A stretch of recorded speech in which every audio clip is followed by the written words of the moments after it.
thereof.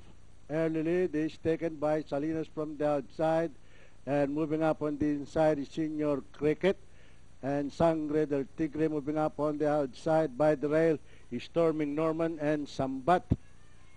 And at the mid-back stretch, it's Senior Cricket in the lead, and on the outside Salinas, on the further outside Sangre del Tigre is Storming Norman running in fourth, and moving up on the inside is Lover of All.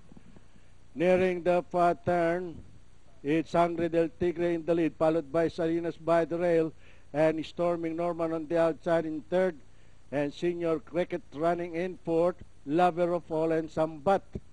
Rounding the far turn, Sangre del Tigre by 2.5 lengths, followed by Storming Norman on the outside in second, and Salinas moving up on the inside in third. At the top of the stretch, Sangre del Tigre moving up on the outside, Storming Norman, and Salinas moving up once again by the rail. But it's still Sangre del Tigre in the lead.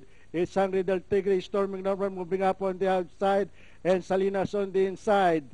And nearing the payoff line, it is still Sangre del Tigre and Salinas by the rail. Sangre del Tigre and Salinas Sambat moving up in between horses. And at the payoff line, it's a close finish between Sangre del Tigre, Sambat. Okay, meron tayong close finish for first between entries number 4, Sangre del Tigre.